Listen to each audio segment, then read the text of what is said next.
Update. I told my ex-husband my concerns about his girlfriend. Original post. My ex-husband and I are in our early 40s and late 30s and have been divorced for almost 3 years now. While he did not want to get divorced, we separated and have been co-parenting our 2 preteens amicably. He lives within 5 blocks from our old home, and while we have 50-50 custody, our kids freely bounce between our places and choose how they want to spend holidays. We've tried hard to create a sense of stability despite the change in our family situation, and have standing tune-up therapy twice a year to make sure we're all comfortable with the arrangements. His recent partner, Maria, 29 female, has been the only one to make past the 6-month mark, and prior to this encounter, I would say that she makes him happy and is a pretty reasonable lady. She also has a very sweet and precocious 9-year-old son that we all adore, and generally I thought things were going well. I invited Maria to bring her son to my place if she would like him to join my kids in private language classes. She accepted, and this has been going on for a few weeks now and my kids adore him. Then last week, she said something to me that was surprising. She asked me when I would be moving my things out, so that my ex and her could be able to cohabitat. I was taken aback and confused, asking her to clarify my current home. This home? And she nonchalantly told me, "You don't need all the space for 3 people. We wouldn't have space at X's current condo." Her son looked so awful and embarrassed at this point that I was like, this conversation would need to include my ex. My kids and I live in a brownstone that my ex and I purchased together 50-50, but that I have been renovating since before the divorce. My ex lives in a nice condo that's spacious, but is still a little bit of a man cave. Later in the evening, I got a text message from her son that was pleading for me to forgive his mom, that he is sorry for his mom, and to not tell my ex. I feel awful, but I think I should let my ex know this conversation occurred, and let him handle it. Would I be the a-hole if I told my ex-husband my concerns about his girlfriend? Edit. I'm the single owner of the house. My ex insisted throughout the divorce that I keep it. We do co-own his condo though. Haha. Now for the top comments before reading the update. Why would you be co-owner of his condo? And why did you laugh after saying that? This whole thing does not add up. Ex may not be able to qualify to refinance the condo in just his name. OP was probably laughing because girlfriend thinks ex owns both homes, and girlfriend can throw OP out at her whim, when this is not the case. Before our divorce, we owned both properties outright. Our divorce was very amicable, and he insisted I keep the brownstone. After the divorce, I had my lawyer help me transfer the brownstone deed and my ex signed the documents. He just never did that with a condo. I asked him a few times and the answer has always been hand-wavy. I'm his ex-wife, so I'm not going to continue nagging him on something he's dragging his feet on. Not the a-hole. Your ex-husband should be the one having that conversation, so you absolutely need to share this with him. Weird that the 9-year-old has a better emotional gauge than his mom though. He's a special kid in the best way, very mature and advanced for his age. I was very mature for my age, and it stemmed from trauma, as did my understanding of situations, both social and emotional, that should have been outside of my scope. I'm not saying that this kid is definitely traumatized, just that I've never met a former gifted kid that wasn't in some way. You would not be the a-hole, and I'm alarmed that a 9-year-old is already conditioned to apologize for his mother's behavior. I suspect girlfriend used her son's phone to manipulate the situation. I doubt this, because the girlfriend wasn't embarrassed at all. It was the son who reacted like this. I think this is just a very smart little kid with a high EQ, who has had to navigate the world with a parent who isn't nearly as savvy. Not the a-hole. It sounds like this needs to be discussed, not necessarily because of her, but because it's obviously come up in their discussions. If you are divorced and still have shared property, I think that's what this says, then you will need to sort that out sooner than later. She wouldn't really be the issue. The ownership of the property is the issue, and it sounds like he's thinking about that if she brought it up. The thing is, I don't think it's been discussed between them at all. I think she may have just assumed. When we separated, he insisted that I keep the house, and that I didn't need to buy him out. The house belonging to me is ironclad. I just got nervous and blurted out that we discuss it because her son was there. And now for the update. First off, some people ask why I laughed haha at the end of my edit that I owned half his condo. It was mainly out of uncomfortable irony. X is extremely driven and brilliant in his career, but disorganized in life. As for the update, I procrastinated bringing up what Maria said and basically told myself, assume best intention/awkward curiosity. My thought process was that it's my home, and she'll have to cart me out here on the back of a hearse. I admit I was also nervous about raining on his happiness and did not want to be perceived as a bitter ex. The kids had a grand time at camp, and a month or so ago later, we had family dinner with both sets of grandparents. My ex brought Maria, and it started out great. Everyone welcomed Maria and her son. Maria was helping me finish up dessert in the kitchen, and I was patting myself on the back for the goop-level blended family dynamic when she made an off-the-cuff comment about how she'd host parties here. Ex came in with the kids, overheard and asked, "Oh, did Low Stakes offer for you to host?" Maria's son just burst into tears and started apologizing. It was genuinely one of the most awkward experiences of my life. Long story short, the entire family has learned that ex had a vasectomy after divorce and is not looking to remarry anytime soon. Afterwards, I talked to him about the previous interaction, along with showing him the text messages, and now they're no longer together.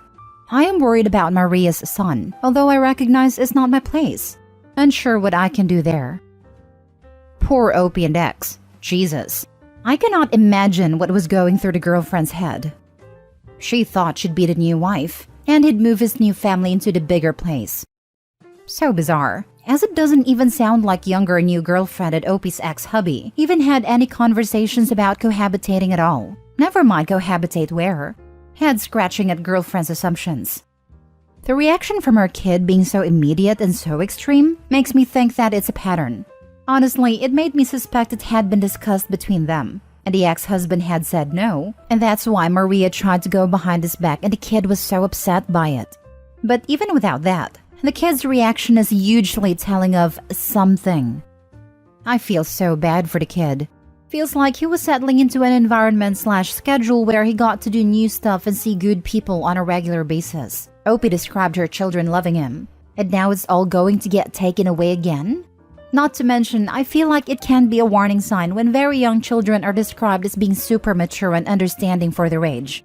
I was that way growing up, but only because of emotional mistreatment/neglect and parentification by the adults in my life.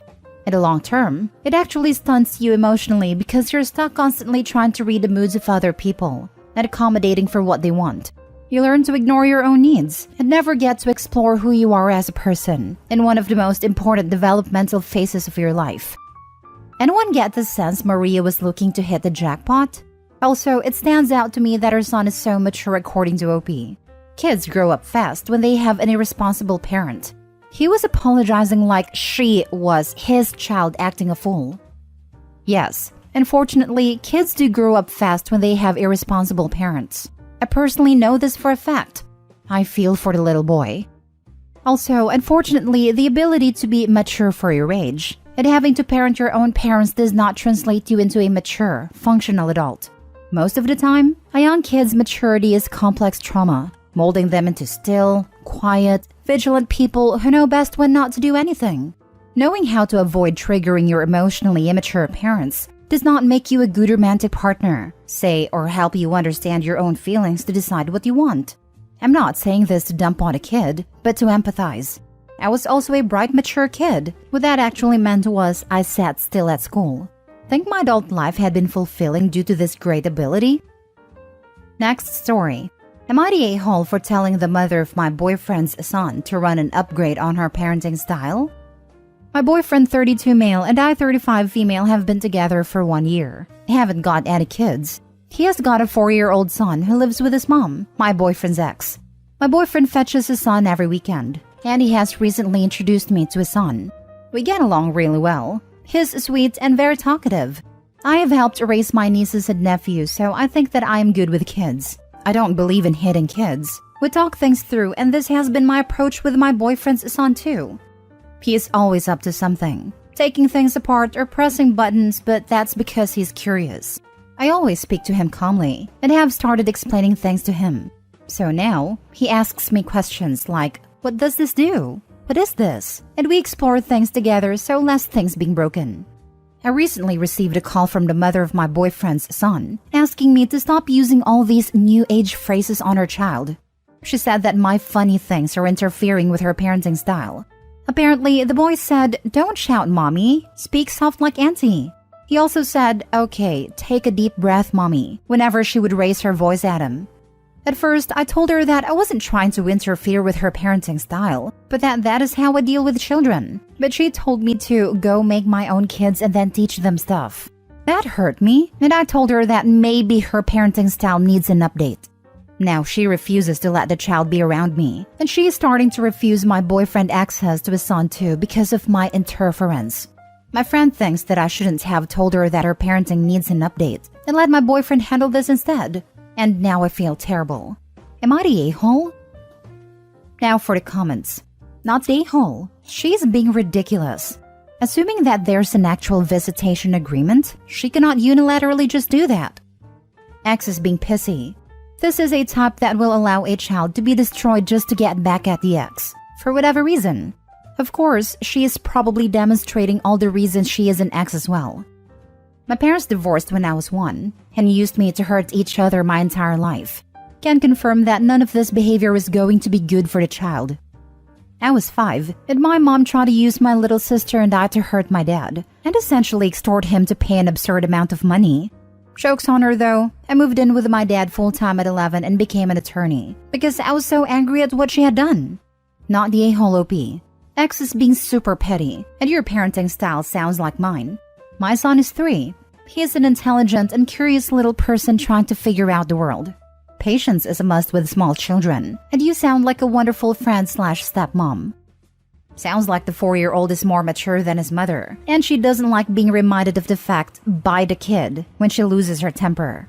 Your boyfriend needs to go to court and get a proper custody arrangement in place, because his ex just deciding he doesn't get to see his son anymore, ain't it?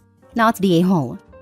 That would be a fun one. Mother declaring that the father can't see his kid anymore because his girlfriend doesn't scream to it.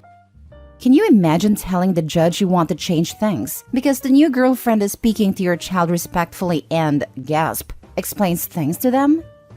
That kind of curiosity should be cultivated. Opie just found a non-destructive way to do it, and it sounds like he loves it. Sounds like he also appreciates not being screamed at for something. I mean, he's freaking 4 years old. Mistakes are gonna happen. And yelling or spanking doesn't teach him anything. Except maybe that it's okay to yell and hit when you're mad. Most judges would laugh at the ex. Last story. Am I the a-hole for deviating from my niece and nephew's routine while we watch them, instead of speaking to my sister-in-law because I thought it was unfair? Our niece and nephews, 11 male, 9 female, and 8 male, were going to stay with us for a week while my husband's sister and her husband went to a wedding out of state and made a vacation out of it. Sister-in-law's always gotten parenting inspiration from celebrities and online blogs. The first clue something was off was when our niece came to us and told us that our son, 14 male, wasn't giving her his Switch to play first. I explained to her that the Switch is his, so she had to ask nicely for a turn, and it was up to him to share. When it was time for the 8 and 9-year-olds' bath time, I told them to get ready for their baths when our niece shouted, "I'm first," and went to get her stuff. At bedtime, I asked them what story they wanted to read, and again, it was our niece that answered. The following day, they wanted to watch a show, and I told them to agree on one. Our niece went, we're watching the show. I told her that she needed to talk to her brothers to find something all 3 of them agree on. Her response was, "Boys always pick everything." So, I took that to mean that her brothers often pick and let her put on the show. When it was dinner time, my husband called everyone to the kitchen and was plating food up for the kids on a first-come, first-served basis. Our son got in there first, and our niece told him that he needed to wait, because she and Auntie go first because girls go first. My husband explained that at dinner time, dinner is served as you get in the kitchen or take turns so no one goes first all the time.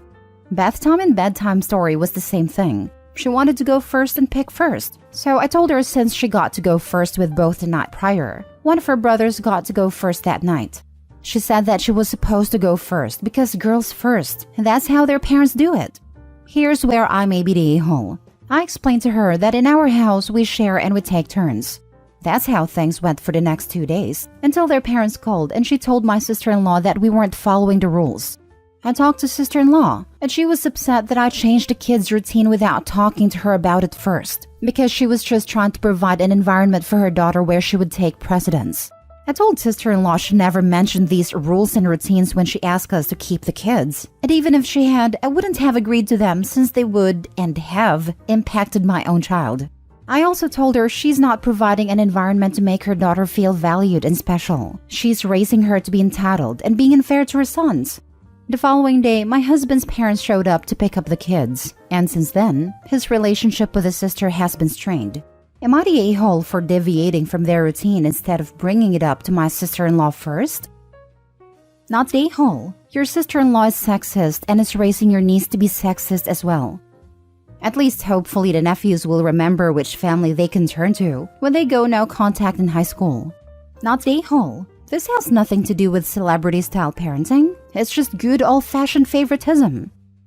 Not the a-hole. Yikes. That's a crazy way to raise a daughter. Your sister-in-law isn't doing her any favors. She'll be shocked when she enters the world as an adult and realizes nobody cares about her rules/opinions. Not just the daughter. What a crazy way to raise their sons. Not the a-hole. Not the a-hole. Her thought process makes no sense. It's fine to make sure your daughter knows she's valued and special. It's definitely not okay to teach her that because she's a girl, she'll always get to be first or always get her way. You're correct. She's just teaching her to be an entitled brat. I don't know. Some people overcorrect. You'd be surprised at how many women have grown up in houses where they were second-class citizens. Doesn't make the sister correct, but I can see how it came about, especially in certain cultures and corners of the world. The problem with that culture is that there are first and second-class citizens at all, not who the second-class citizens are.